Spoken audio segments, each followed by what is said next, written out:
Hola a todos, bienvenidos a otro documental de crímenes reales. Hoy les traigo una historia impactante que conmocionó a Estados Unidos en los años 80. Vamos a hablar sobre Katy Bonney, una joven cuya vida fue trágicamente arrebatada por su propio padre. Este caso no solo capturó la atención de los medios, sino que también planteó preguntas importantes sobre la salud mental y la justicia. Katy Carol Bonney nació el 6 de agosto de 1968 en Norfolk, Virginia, Estados Unidos. Era la hija mayor de Thomas Lee Bonney y Dorothy Mae Bonney. Katy creció en una familia numerosa con 6 hermanos, en un ambiente que se describía como estricto y controlado por su padre. Katy tuvo una infancia marcada por la disciplina rígida de su padre, Tom Bonney, quien tenía un historial de abuso físico y emocional. Este ambiente tenso y opresivo afectó profundamente a Katy y a sus hermanos, quienes vivían bajo constante presión y miedo. A pesar de las dificultades en su hogar, Katy era una joven con un espíritu independiente y un fuerte deseo de vivir su propia vida. Era conocida por su amabilidad y su capacidad para hacer amigos fácilmente. En la escuela, Katy se destacó por su inteligencia y su participación en actividades. Las relaciones dentro de la familia Bonney eran complejas y a menudo conflictivas. Katy, como la mayor, a menudo se encontraba en una posición difícil, tratando de proteger a sus hermanos menores del temperamento volátil de su padre. A pesar de estos desafíos, Katy mantenía una relación cercana con su madre y sus hermanos, quienes la veían como una figura de apoyo y fortaleza. El 21 de noviembre de 1987, poco después de las 7 de la tarde, Tom Bonney salió del domicilio familiar con su hija Katy, aparentemente para ver un camión que estaba en venta. En la mañana del 22 de noviembre, Tom Bonney denunció la desaparición de Katy en el departamento de policía de Chesapeake y mantuvo su relato de la noche anterior, afirmando que había llevado a Katy a una tienda 7-Eleven para encontrarse con un hombre conocido de Katy, llamado John, que quería vender su Chevrolet Blazer. Katy había ido a hacer una prueba de conducción con él sobre a las 9 horas y nunca regresó. Bonney declaró que no empezó a sospechar hasta la mañana siguiente, ya que su hija se había quedado fuera toda la noche en una ocasión anterior. La policía le dijo que, dado que Katy era mayor de edad, solo se podía denunciar su desaparición transcurridas 24 horas. Ese mismo día domingo aproximadamente a las 3 de la tarde, un residente local Wesley Links de 24 años, un miembro devoto de la iglesia, se dirigía al sur de la ciudad por la Ruta 17, acababa de escuchar un sermón que decía que tenía que expulsar sus pecados y hacer comunión con Dios. Mientras conducía muy cerca de la orilla del pantano Great Dismal, decide detenerse ya que le pareció que era el lugar perfecto para una pequeña oración, luego se baja de su camioneta, se acerca a la orilla, recoge un par de piedras y comienza a arrojarlos al agua como una manera de aclarar su mente. Mientras arrojaba piedras algo le llama la atención, vio lo que en un principio describió como una muñeca inflable o un maniquí. Mientras se acerca comienza a darse cuenta de que lo que vio no era una muñeca. Se agacha, la toma por los tobillos y un líquido rojo comienza a brotar. En ese momento se da cuenta de que se trata de una persona. Es el cuerpo desnudo de una joven que fue dejado en el pantano para hacerla desaparecer. Wesley regresa a su camioneta y llama a la policía. Cuando llega al lugar el detective de Chesapeake Martin Williams es recibido por una escena aterradora. Las ramas rodeaban el cuerpo sin vida de la joven como si las mismísimas garras del infierno brotaran de las profundidades pantanosas. Estaba totalmente desnuda y su cuerpo estaba entre arbustos a la orilla del pantano. Se podía ver fácilmente que había recibido un disparo y tenía múltiples heridas de bala. En total había recibido 27 disparos. Los detectives se dieron cuenta que esto no fue una simple discusión del momento, en la que se disparó un arma, sino que fue un acto de una gran crueldad. Al principio parecía que alguien hubiese querido deshacerse del cuerpo, pero posteriormente encontraron distintos agujeros de bala entre las plantas, lo cual les indicó que el homicidio había ocurrido en ese lugar. A juzgar por las heridas, la joven desconocida había sido asesinada recientemente a orillas del pantano con un arma calibre 22. El cuerpo no tenía ninguna marca, no tenía ninguna picadura de insectos, nada por lo que concluyeron de que había estado en el lugar menos de 24 horas. Pero hubo un par de detalles que fueron muy desconcertantes. Lo que más les llamó la atención fue que tenía 27 heridas de bala, pero no había ningún casquillo. Además, había muy pocos restos de sangre en la escena. Posteriormente encontraron una posible explicación en la que podría ser la ropa de la víctima, manchada completamente de sangre. Era un suéter verde y una camiseta negra, lo que les llevó a pensar que el asesino le disparó una vez, la desnudó y luego le disparó nuevamente en varias ocasiones. Los detectives dirigen su atención al extraño comportamiento de Wesley Lindquist, ya que en un homicidio el primer sospechoso es la persona que encuentra el cuerpo. Wesley les cuenta cómo encontró el cadáver mientras buscaba inspiración divina. Para los detectives no parecía ser a alguien muy normal. Wesley les dice que fue al lugar a arrojar piedras en el pantano porque su pastor le dijo que lo hiciera. La policía deja ir a Wesley, pero le pide que permanezca en el área en caso de que tuvieran que hacerle alguna pregunta. Y ciertamente la policía tenía muchas preguntas en relación a este caso, pero el pantano no estaba dando respuestas. En la noche de ese domingo, el detective Williams visita la residencia de Tom Bonney, porque necesita saber un poco más acerca de la joven desaparecida, sin alarmar a la familia, sobre el cuerpo encontrado en el pantano. Desde el principio, le queda claro al detective que los Bonney eran una familia de esfuerzo. Tom y su esposa Dorothy tienen 6 hijos en casa, que tenían entre 1 y 19 años, y que Tom hace todo lo posible para llevar comida a la mesa gracias a su negocio de venta de chatarra. Tom tenía su negocio, que se conoce comúnmente como un depósito de chatarra. Compraba autos destrozados o autos viejos, luego los llevaba hasta su depósito, donde los vendía por piezas. Tom le dice al detective Williams que su hija Katy, de 19 años, no llegó a casa la noche anterior.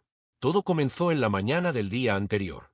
Tom recibió una llamada de alguien llamado John, que dijo que estaba interesado en vender su Chevy Blazer negra de 1987. Las Chevy Blazer eran camionetas muy populares, por lo que Tom pensó que tal vez podría revenderla por un muy buen precio. Pero luego recordó que su hija Katy quería tener su propio auto desde hace algún tiempo, y Katy siempre había querido una Chevy Blazer. Cuando Tom y Katy se reunieron con John para ver el auto, ella estaba muy emocionada. Katy le dijo, «Quiero probar ese auto». Tom le dice al detective que tenía algunas dudas acerca de dejarla conducir el auto sola, pero no quería arruinar el momento. John y Katy se subieron al auto y se marcharon. Fue la última vez que la vio. Esperó 1 hora o 1 hora y media para que regresara, pero ella no regresó, así que se fue a casa. A la mañana siguiente, Katy aún estaba desaparecida. De un momento a otro, esto pasó de ser un problema a una posible crisis.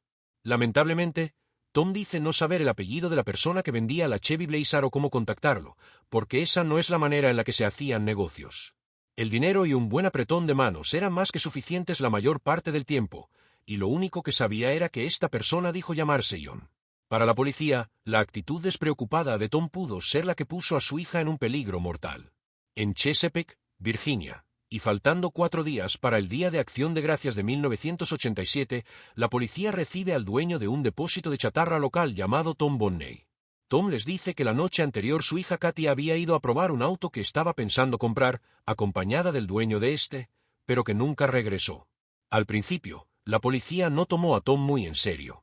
El oficial le dijo que ella no tenía menos de 18 años, por lo que no estaba escapando, y que no podía hacer un informe de desaparición porque las personas tienen que haber desaparecido entre 24 y 48 horas.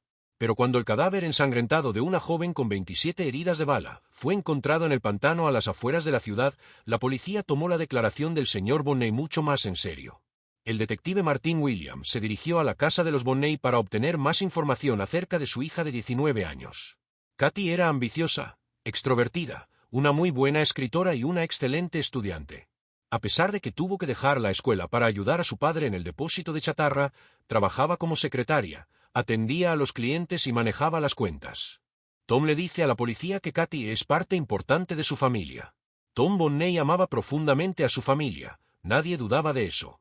Adoraba a su mujer, adoraba a sus hijos y hacía todo lo que pudiera por ellos. Antes de irse, el detective Williams le pide a Tom una fotografía de Katy, por lo que le entrega su licencia de conducir que había dejado en su bolso dentro del auto antes de subirse a la Blazer. Pero el detective se cuida de no revelar su mayor temor, que la policía puede que haya encontrado a Katy en las orillas del pantano Great Dismal. Para el detective Williams, la historia no concuerda. ¿Por qué una joven aparentemente responsable y amorosa desaparecería tan repentinamente y por qué huir con un hombre al que nunca había visto?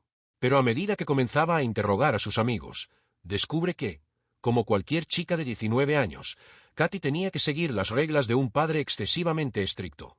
El detective Williams habló con los amigos de Katy que fueron a la escuela con ella y todos ellos sabían que Tom era muy restrictivo y manipulador, hasta limitar y supervisar todo lo que ella hacía. Tal vez Tom no conocía al hombre que quería venderle la Chevy Blazer, pero es posible que Katy sí lo conociera y que algo saliera horriblemente mal. Los detectives aún tenían que probar que el cadáver realmente fuera el de Katy, pero lamentablemente la fotografía que el padre de Katy les entrega no es de mucha ayuda. En ese tiempo, las fotografías de la licencia de conducir eran tomadas de perfil, solo se veía un lado del rostro. Intentaron hacer una identificación visual del perfil. El 95% dijo que era ella, pero no podían estar seguros. La policía necesitaba algo más, una huella digital o una muestra de cabello que coincidiera con la del cadáver encontrado en el pantano. El lunes por la mañana, 36 horas después de que Katy Bonney fuera vista por última vez, el detective Williams se reúne con Thomas Bonney en su depósito de chatarra. Habló con él y lo entrevistó. Fue muy servicial y estaba muy interesado en participar y hacer todo lo posible para poder encontrar a su hija Katy. El detective le pregunta si ha sabido algo de su hija y Tom le dice que no, pero asegura tener información nueva acerca de Katy que tal vez podría ayudar. Les comentó que algo había estado ocurriendo en su vida y entonces sacó una carta de su bolsillo. Tom dice que después de su desaparición comenzó a buscar pistas en la habitación de Katy y dentro de su diario encontró una carta. Tom se veía tan incómodo que el detective Williams pudo notar que no le gustaba lo que decía. Al parecer, era una carta destinada al amante de Katy, alguien llamado John. ¿Pero sería una coincidencia? ¿No era John el nombre de la persona que se marchó con ella en la Chevy Blazer? Pero Tom rápidamente aclara las cosas. Este es un John diferente, quien lo conocía. De hecho, hasta hace poco, John Hopkins había trabajado para Tom en su depósito de chatarra, y a Tom le avergonzaba agregar que él estaba casado. Descubrió que su hija, a quien idolatraba, tenía una aventura con un hombre casado, y no solo eso, sino que era un hombre que trabajaba para él. Agitado, Tom le dice a la policía todo lo que sabe sobre John Hopkins. Les dijo que había despedido a este joven mecánico 10 días después de que sospechara que había estado coqueteando con su hija, pero aseguró no tener idea de hasta qué punto llegó esta relación. Esta podría ser la pista que los detectives estaban buscando. Claramente, John Hopkins tenía que ser interrogado lo más pronto posible. Debido a que el detective Williams había escuchado de los amigos de Katy y las quejas de lo estricto que era su padre, no le sorprendía la historia de un amor secreto. Al parecer, Katy finalmente había encontrado una salida para su rebelión. Es posible que esta joven ingenua haya ido más allá de lo que podía manejar. La policía aún necesitaba obtener muestras forenses de las pertenencias de Katy Bonney para compararlas con las de la víctima encontrada en el pantano. Los detectives fueron a su casa a buscar pruebas que los ayudarán a determinar que se trataba de Katy. Tomaron huellas digitales de algunos objetos personales que ella pudo haber tocado para compararlas con las huellas del cadáver. La madre de Katy confirmó la ropa que su hija llevaba la noche que desapareció, un suéter verde y unos pantalones. Pero para el detective Williams, que vio cómo sacaban una vestimenta muy parecida de las sucias aguas del pantano, no era una buena noticia. Al principio, cuando los detectives registraron la habitación de Katy, solo vieron los vestigios de una chica inocente. Cuando vieron sus fotografías, notaron que obviamente era una joven muy hermosa. Quería ser escritora y por sus escritos pudieron ver que era muy inteligente. Pero luego encontraron el diario que Tom había mencionado, el que contenía la carta para John Hopkins, y fue mucho más evidente que la devota hija que Tom Bonney tanto quería estaba probando los límites de su padre. No tuvo problemas con escribir sobre todas las cosas que hacía y no eran cosas que quisiera que su padre supiera. También descubrieron que Katy no estaba muy feliz y sentía que su padre era demasiado conservador y controlador. No podía tener amigos, no podía ir al centro comercial, no podía tener citas. Ella no tenía la vida de una adolescente, se perdió todo eso, nunca lo vivió. Según su diario, Katy había encontrado maneras de eludir las reglas de su padre. Ella se escapaba para reunirse con alguien, no cuando tenía una cita, sin que su padre lo supiera. Pero suena como una adolescente normal. Los detectives revisan las últimas páginas del diario y descubren más sobre el romance secreto entre Katy y John Hopkins. No olvidemos que trabajaban juntos. Se veían todo el tiempo y ella se enamoró de él y lo deseaba físicamente. El único problema era que él estaba casado. John era solo un año mayor que Katy. Desde el principio, los dos se sintieron muy atraídos el uno por el otro y 2 semanas antes de su desaparición, Katy y John empezaron a verse fuera del trabajo. Katy y John buscaban distintas maneras para tener sus apasionados encuentros, y Katy escribió algunos de esos detalles en su diario. Katy sentía que John estaba aterrorizado de que su padre o su esposa se enteraran, pero ese riesgo solo parecía aumentar la emoción sexual entre ellos. Pero inesperadamente, 10 días antes de que Katy desapareciera, su padre despidió a John sin aviso. Katy, muy asustada, escribió en su diario que estaba segura de que nos habían descubierto. Los detectives se preguntaban si John pudo haber descargado su rabia por haber sido despedido sobre Katy. No estaban seguros, pero sabían, según lo que Katy escribió en su diario, que ella quería mudarse.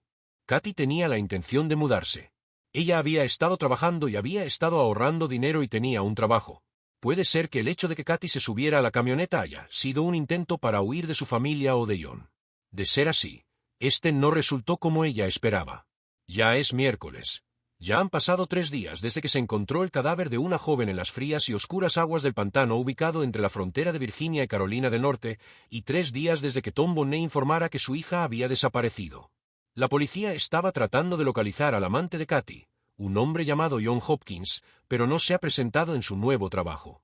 Al mismo tiempo, emiten una orden de búsqueda para el vehículo en el que Katy fue vista por última vez y también para su dueño.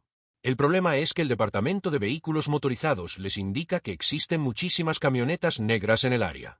Pero un día, la policía recibe la noticia que tanto temía. Las huellas recuperadas de la casa de los Bonney concuerdan con las del cuerpo encontrado en el pantano. Kathy Bonney, y no está desaparecida. El detective Williams se dirige a la residencia de los Bonney para darles la terrible noticia. Dorothy se veía muy afligida y angustiada, muy apenada porque había perdido a su hija. Su vida iba a cambiar para siempre. Tom entra en una etapa de negación, lo cual es bastante común en este tipo de casos. No puede ser su hija porque ella llevaba ropa y el cadáver no, por lo que no puede ser ella, y es el tipo de estado que resulta de una noticia así. Al parecer, Tom experimentó una crisis emocional muy extrema cuando se enteró. Respiraba agitadamente y le dolía el pecho. Para su seguridad, llamamos a una ambulancia. Nos confirmaron que simplemente estaba hiperventilado. La policía hacía lo posible para consolar a la familia, pero en ese momento la presión por resolver este homicidio era mucho mayor. Tom dio una declaración en televisión para solicitar mayor información. Se veía muy afligido y en ese momento no creo que le importase tanto la investigación. Finalmente, más tarde, el detective Martin Williams encuentra al hombre del que Katy escribió con tanta pasión en su diario, un ex empleado del depósito de chatarra de su padre y su ex amante, John Hopkins. John era un hombre joven. Tenía unos 20 años. Se veía que era un buen chico, fue muy amable y honesto con los detectives. En su nuevo lugar de trabajo, otro depósito de chatarra, John responde a las preguntas de los detectives y confirman que él y Katy habían empezado a tener una relación solo unas semanas antes. Nunca negó haber tenido una relación con Katy. Se sentía claramente avergonzado porque estaba casado y tenía un hijo, pero estaba muy preocupado por su bienestar y de que ahora estuviera muerta. En cuanto a la noche del sábado, la noche en que Katy fue asesinada, John asegura haber estado trabajando en un auto con un amigo, el cual confirma su coartada. Tenía una buena coartada, lo que estaba haciendo era cierto y él no era el asesino porque estaba enamorado de ella. Para los detectives, John Hopkins ya no parecía ser un posible sospechoso. Lo dejan ir porque no era alguien que pudo haberlo hecho y hasta ese momento aún no encontraban al conductor. Si lo hubiesen hecho, incluso sin encontrar el auto, se podrían responder muchas preguntas. Por otro lado, la camioneta y su dueño aún no aparecían. Interrogaron a Tom una y otra vez para tratar de obtener más detalles sobre lo ocurrido y, sobre todo, para obtener una mejor descripción de cómo podría verse esa persona. No había nada con que continuar, no había ninguna descripción clara, por lo que llamaron a un retratista. Se sentó junto a Tom en una habitación tranquila y Tom describió cómo se veía este tal John. Describió cómo eran sus cejas, su cabello, sus labios, su nariz, su barbilla, su forma de rostro, cuando podría haber pesado y trató de hacer una descripción muy completa de cómo se veía John. Teniendo en cuenta los detalles que ya había entregado sobre la camioneta y sobre todo lo que había vivido Katy durante ese tiempo, se creyó que Tom podría dar alguna descripción y así fue. Los detectives miran detenidamente el boceto de su principal sospechoso y se dan cuenta de que tienen un problema, uno muy grande. La persona que Tom describió al retratista era una descripción del retratista. Fue en ese momento que la policía sintió que algo no concordaba. Les extrañó que Tom, quien no dejaba que su hija se fuera a la cama después de las 9 de la noche, la dejara subirse a un auto a las 7 de la noche en pleno noviembre, estando muy oscuro, con un hombre que no conocía para conducir una Chevy Blazer. Simplemente no encajaba, especialmente sabiendo cómo era Tom. En este momento, la policía se enfrenta a una inquietante posibilidad. ¿Qué tal si John y su camioneta nunca existieron y que Tom simplemente inventó todo esto? Fue una manera brutal de morir. Con 27 disparos, Katy Bonney, de 19 años, encontró la muerte en las oscuras y viscosas aguas del pantano Grey Dismal, una sombría noche de noviembre. Una semana después de que comenzó la investigación, los detectives de Chesapeake, Virginia, comienzan a preguntarse si el asesino pudo haber sido el propio padre de la víctima, Tom Bonney. El detective Williams le pide a Tom que vaya nuevamente a la estación de policía, y esta vez le pide que ahonde un poco más en su historia. Lo presionaron para que les contara todo lo que había sucedido y comenzaron a aparecer ciertas discrepancias en su historia. En la historia original, él decía que había estado conduciendo un Chevrolet Impala, pero después, cuando habla con los detectives, les dice que estaba conduciendo su grúa aquella noche en que Katy desapareció. Se le pidió a Tom revisar su auto y aceptó sin problemas, pero más tarde dijo que lo había vendido. Se le preguntó a quién se lo había vendido y comenzó a contar una larga historia. Dijo que les había vendido el auto a un par de chicos por algunos dólares. Luego revela algo mucho más inquietante. Le preguntaron si tenía algún arma de fuego y dijo que tenía una. Era un revólver recortado de un solo cañón calibre 22. Tenía armas porque manejaba dinero en efectivo y eso lo hacía susceptible a los robos, por lo que tenía que tener un arma para su propia seguridad. Pero Tom asegura que su arma desapareció, había sido robada o vendida, pero él ya no la tenía, ya no estaba en su poder. Todo esto era demasiado sospechoso y mientras los detectives profundizaban un poco más en los detalles, Tom comenzaba a perder poco a poco el control. Sin un motivo claro de por qué Tom Bonney mataría a su propia hija, sin pruebas contundentes, sin arma homicida y sin ninguna confesión, la policía no podía hacer nada. Los detectives deciden hacer otra visita a la casa de los Bonney mientras Tom está en el trabajo. Quieren saber un poco más sobre qué pudo haber sucedido y creen que lo mejor es hablar con su esposa e hijos mientras él no se encuentra en casa. La familia de Tom tiene muchas cosas que decir. Tom era muy agresivo, no era un padre modelo de ninguna manera, tampoco fue un esposo ejemplar, sino todo lo contrario. Pero son los niños por quienes el detective Williams está más preocupado, en especial por la hermana menor de Katy, Susan, de 15 años. Susan iba a tomar el rol de la nueva Katy en la casa y ella estaba muy preocupada por su seguridad, porque una noche despertó y su padre estaba junto a su cama con un cuchillo.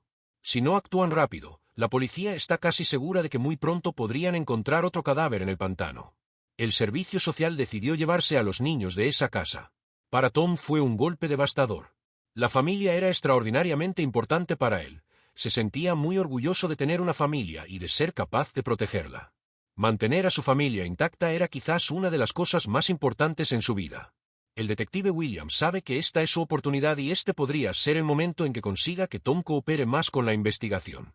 Le dijeron que era importante encontrar el auto y que si todo seguía así no volvería a ver a su familia, pero que si los ayudaba a encontrarlo le ayudaría a recuperar a sus hijos. Finalmente, el 10 de diciembre, 20 días después del asesinato de Katy, el detective Williams recibió una llamada de Tom Bonney. Le dijo que había encontrado el auto. El detective le preguntó dónde estaba, pero no quiso decir dónde estaba. En el fondo escuchó a alguien hablando y le pidió que le diera el teléfono a quien estuviera ahí, y terminó siendo una mujer que trabajaba en una estación de servicio. El detective le dijo que no perdiera de vista al auto. La policía se apresuró en llegar a la estación de servicio desde donde se hizo la llamada, pero antes de que la policía llegara, Tom se había marchado. No encontraron a Tom, pero al menos encontraron su automóvil y no pasó mucho tiempo para que se dieran cuenta de por qué Tom había mantenido el auto fuera de su alcance. Había manchas de sangre en el techo, en el maletero y manchas de sangre en las puertas. La evidencia confirmó que la sangre encontrada en el auto correspondía a la de Katy Bonney. Pero aunque la policía aún no encontraba el arma homicida, al menos habían encontrado donde ocurrió el crimen. Las evidencias sugieren que había recibido un solo disparo dentro del auto, luego fue sacada de ahí y después le dispararon en múltiples ocasiones. Fue en ese momento cuando los detectives entendieron por qué solo habían encontrado una pequeña cantidad de sangre a las orillas del pantano, porque la mayor parte de la sangre de la joven se derramó dentro del auto de Tom Bonney. De inmediato, consiguieron una orden y transmitieron un boletín en todo el país para capturarlo. Nadie sabía dónde estaba Tom y la policía estaba muy preocupada de que se hubiese escapado. Ni siquiera su esposa Dorothy sabía dónde podría estar su esposo. Ella parecía algo perdida, solitaria y un poco perturbada. Pero, mientras tanto, la policía logra encontrar otro de los vehículos de Tom, su grúa, la cual les ayuda a resolver otro misterio. Tom había vendido su grúa a una persona y, al parecer, había tenido algunos problemas con el tanque de combustible del vehículo, por lo que esta persona tuvo que quitar el tanque de gasolina para poder sacarle el combustible. Y cuando quitó el tanque, oyó un extraño ruido dentro de este, y en su interior encontró aproximadamente 27 casquillos, y eran los casquillos de un calibre 22 escondidos dentro del tanque de la grúa de Tom. A medida que pasaba el tiempo, aún no tenían rastros de Tom Bonney y la policía estaba empezando a creer que pudo haberse escapado. Han pasado 6 semanas desde que Tom Bonney huyó de Chesapeake, Virginia, solo momentos antes de ser arrestado por el asesinato de su hija.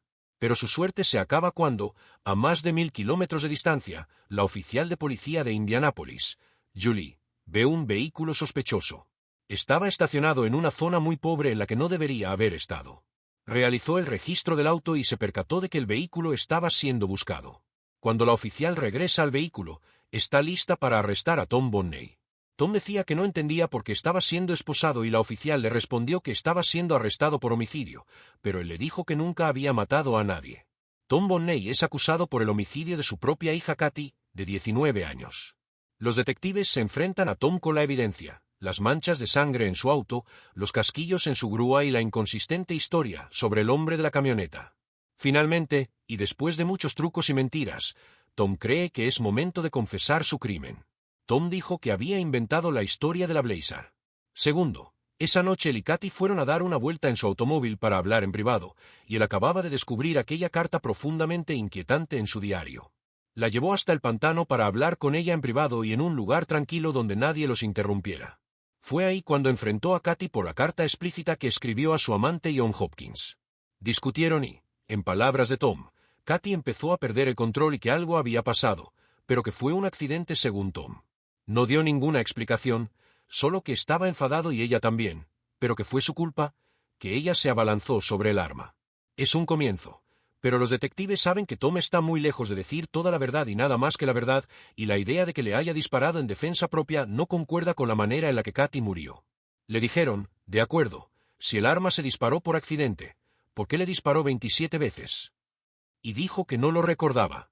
Para los detectives, claramente este no fue un accidente. El arma era un revólver calibre 22 de 9 tiros y no era un arma automática, sino que era una con cargador giratorio donde tienes que cargar cada una de las balas manualmente y demora hacerlo. Toma mucho trabajo hacerlo en la oscuridad y cuando tienes que hacerlo 3 veces es más complicado, y eso fue lo que él hizo esa noche. Tom no solo cargaba su arma en la oscuridad, sino que también recogía los casquillos, y esas no parecen ser las acciones de alguien que simplemente enloqueció. En base a la evidencia, los detectives creen que los hechos ocurrieron de otra manera. Se determinó que ella estaba sentada junto a él. Comenzaron a discutir, él la enfrentó y tal vez le mostró la carta. Ella comenzó a gritar enfadada y finalmente se imaginan que él sacó el arma. El primer disparo fue en la cabeza. Después de eso, y con su mano ensangrentada, abrió la puerta y consiguió salir del auto. Según la evidencia analizada, los detectives creen que Kathy encontró la manera de salir del auto, pero Tom no había terminado. Salió del auto, dio la vuelta y terminó el trabajo. La llevó hasta la orilla del pantano, comenzó a desvestirla y a deshacerse de su ropa, y sabiendo bien lo que hacía, continuó disparándole y cargando el arma una y otra vez. El mayor problema era que Tom aseguraba no recordar nada de lo ocurrido después de su pelea inicial dentro del auto. Finalmente, el 17 de octubre de 1988, casi un año después del asesinato de Kathy, su juicio comienza y ese día la defensa argumenta que Tom no puede hacerse responsable de las acciones de su alter ego llamado Hitman. Según su abogado, uno de los síntomas de tener personalidades múltiples son episodios de amnesia, y había testimonios y testigos de muchos años antes que aseguraban que Tom era muy olvidadizo, olvidando días y horas enteras. En otras palabras, tenían evidencia de su amnesia y también afirmaban que vivía intensos y repentinos cambios de humor. ¿Pero tenía personalidades múltiples? Creen que su abogado defensor inventó ese diagnóstico porque Tom Bonney no tenía personalidades múltiples, o era algo que el jurado tenía que determinar. Después de un juicio de 39 días y un día de deliberaciones, el jurado finalmente da su veredicto. Tom Bonney es encontrado culpable de asesinato en primer grado de su hija Kathy. No se sabe si el jurado creyó que Tom Bonney tenía múltiples personalidades o no, pero sí se cree y se sabe que el jurado sabía que él distinguía y comprendía la naturaleza y las consecuencias de sus actos, y por lo tanto no estaba loco. Los miembros del jurado, que en su mayoría eran granjeros, dijeron, «Sabemos que está loco, con solo mirarlo sabíamos que estaba loco, lo sabíamos y comprendíamos su condición mental, comprendíamos todo, pero como sabrá, somos granjeros y si se tiene un perro rabioso, se sacrifica». Tom Bonney es condenado a pena de muerte, pero posteriormente su sentencia es reducida a cadena perpetua sin libertad condicional. ¿Realmente Tom Bonney mató a su hija a sangre fría o simplemente era un hombre profundamente perturbado, obedeciendo las órdenes de una personalidad? El caso de Kathy Bonney tuvo una gran repercusión en los medios de comunicación. La brutalidad del crimen y el hecho de que el perpetrador fuera su propio padre capturaron la atención del público y los medios. Este caso fue ampliamente cubierto en periódicos, revistas y programas de televisión, lo que ayudó a mantener viva la memoria de Katy y a generar un debate sobre la violencia doméstica y la salud mental. La trágica historia de Katy Bonney inspiró el libro Deadly Whispers, de Ted Swartz, que detalla los eventos que llevaron a su asesinato y el juicio posterior de su padre. Además, esta historia fue adaptada en una película para televisión del mismo nombre, protagonizada por Tony Danza, lo que permitió que el caso llegara a una audiencia aún más amplia. La trágica historia de Katy Bonney nos recuerda la importancia de abordar los problemas de salud mental y la necesidad de justicia para las víctimas de violencia doméstica. Su caso no solo conmocionó a la nación, sino que también planteó preguntas cruciales sobre cómo el sistema judicial maneja los casos de enfermedades mentales y crímenes violentos. Gracias por acompañarnos en nuevo documental de Crímenes Reales. Si te ha parecido interesante este vídeo, no olvides darle like, suscribirte al canal y activar la campanita para no perderte nuestros próximos vídeos. Comparte este vídeo con tus amigos y familiares, para que más personas conozcan esta importante historia. Hasta la próxima.